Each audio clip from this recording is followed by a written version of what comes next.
جس نے سب سے پہلے کلمہ پڑھا ابو بکر، جس نے سب سے پہلے کلمہ پڑھا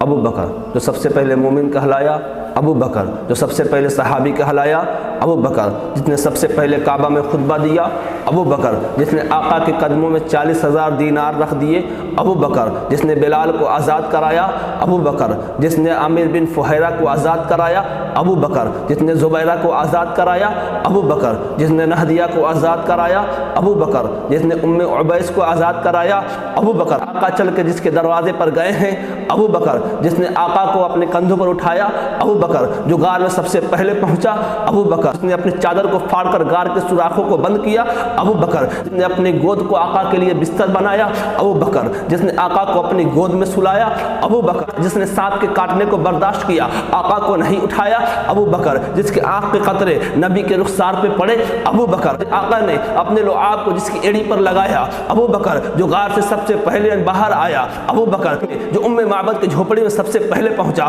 ابو بکر، جس نے بکری کا دودھ دہا آقا کو پلایا خود خوش ہوا ابو بکر، جو قباء کے مقام پر سب سے پہلے پہنچا ابو بکر، جو قباء کے مقام پر پہنچ کر اپنی چادر کو پیارے آقا پر تانا ابو بکر، جس نے ریاض الجنہ کا ٹکڑا خرید کر دیا ابو بکر، قرآن نے جسے ثانی اثنین کہا ابو بکر، قرآن نے جسے اذ یقول لصاحبہ کہا ابو بکر، قرآن نے جسے اولئک هم الصادقون کہا ابو بکر، قرآن نے جسے اولئک هم المتقون کہا ابو بکر، قرآن نے جسے والذی جاء بالصدق وصدق به کہا ابو بکر، قرآن نے جسے وسيجنبه الاتقى کہا ابو بکر، بدر کے مقام پر پیارے آقا کے ساتھ آیا ابو بکر، جس نے بدر کے مقام پر پیارے آقا کو سجدے کی حالت میں گلے سے لگایا ابو بکر، جس نے صلح حدیبیہ کا مشورہ دیا ابو بکر، جس نے عثمان کو روانہ کروایا ابو بکر، جس نے آقا کی زندگی میں مصلی پر نمازیں پڑھائی ہیں ابو بکر، آقا کے وفات کے بعد جس نے امت مسلمہ کے ایمان کو سنبھالا ابو بکر، جس نے مانعین زکوٰۃ کا خاتمہ کیا ابو بکر، جسے سب سے پہلے خلیفہ کہا گیا ابو بکر، جس کے لیے سب سے پہلے وظیفہ مقرر کیا گیا ابو بکر، سب سے زیادہ قرآن کا علم رکھنے والا ابو بکر، سب سے پہلے قرآن جمع کرنے والا ابو بکر، میں آقا نے فرمایا میری امت میں سب سے زیادہ رحم کرنے والا ابو بکر، آقا نے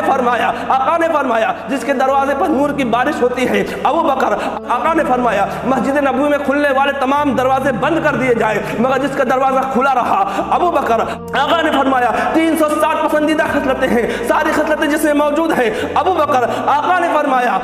فرمایا جنت کے 8 دروازے جسے اپنی طرف بلائیں گے ابو بکر، آقا